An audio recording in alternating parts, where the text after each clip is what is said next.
श्री शिवाय नमस्तुभ्यम। जय माता दी। इस वर्ष 2025 में शारदीय नवरात्रि प्रारंभ हुई थी सोमवार 22 सितंबर से और इसका समापन होगा 1 अक्टूबर 2025 को।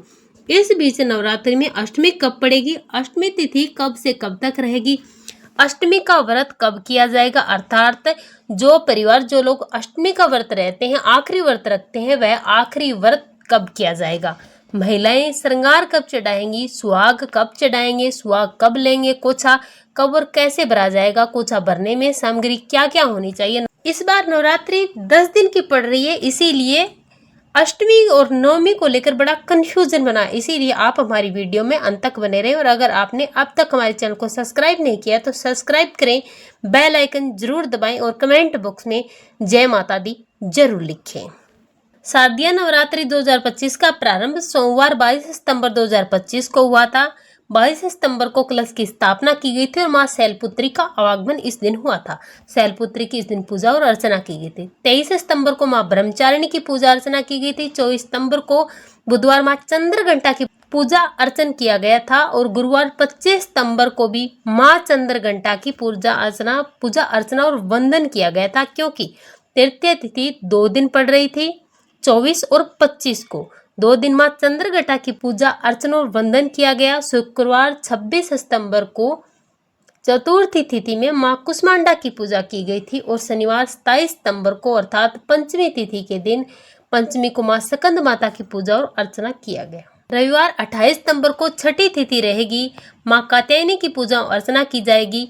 सोमवार 29 सितंबर को सप्तमी तिथि रहेगी, सप्तमी में मां कालरात्रि की पूजा और अर्चना की जाएगी। मंगलवार 30 सितंबर को अष्टमी तिथि रहेगी, मां महागौरी पधारेगी, मां महागौरी का पूजा अर्चना और वंदन किया जाएगा। बुधवार 1 अक्टूबर को नवमी है, इस दिन मां सिद्धदात्री पधारेंगी, सिद्धदात्री का पूजा अर्चना और वंदन किया जाएगा।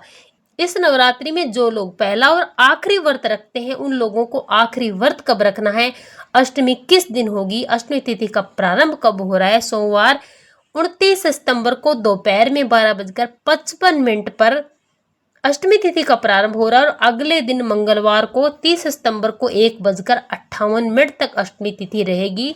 तो उदय तिथि के अनुसार अष्टमी तिथि का व्रत मंगलवार 30 सितंबर 2025 को किया जाएगा। इस दिन मां महागौरी आती है। मां महागौरी वही गौरी माता है जो किसी भी पूजन करते हैं, इसमें हम लोग कोई भी छोटा सा पूजन हो, बड़ा पूजन हो, सबसे पहले हम गणेश भगवान और माता गौरी का पूजन करते हैं। वही गौरी माता है ये जो अखंड सौभाग्यदात्री है, जो सुहागिन महिलाओं को अखंड सौभाग्य प्रदान करती है, जो कन्याओं को उत्तम सुयोग्य वर की प्राप्ति कराती है, उत्तम घर बार दिलाती है। यही गौरी माता है जो अष्टमी तिथि को आएंगी, अष्टमी तिथि को पधारती है।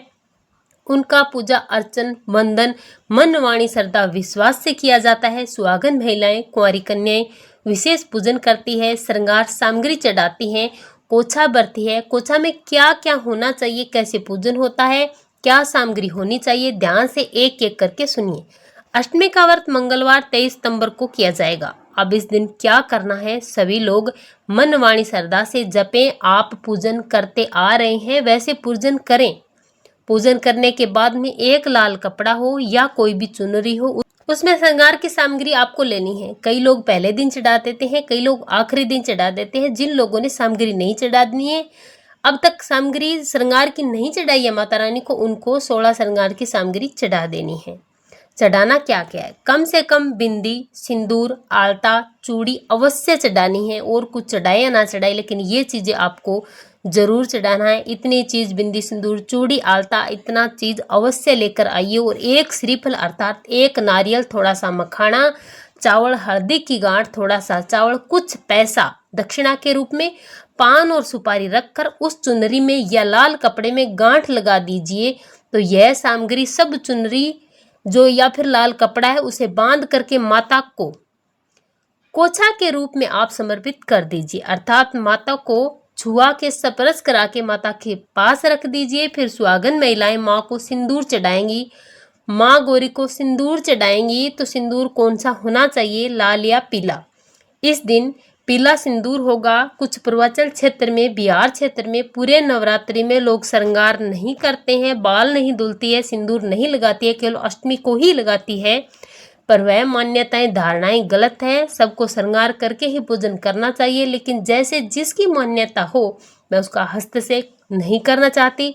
लेकिन सभी लोग इस दिन पूजन करने के बाद में माँ को पोछा भरने के बाद में सिंदूर चढ़ाते हैं। तो पीला सिंदूर चढ़ाना चाहिए। पीला सिंदूर सिंदूरों से दिव्य से निकाल करके माता को 7 बार गौरी माता पे लगाएं। फिर वही माता जी को गौर छुआ करके उनकी मांग से सुहाग मांग करके अपनी मांग में लगाना चाहिए। अपनी लंबी मांग भरनी चाहिए। अपने अखंड सौभाग्य की माँ से कामना करनी चाहिए।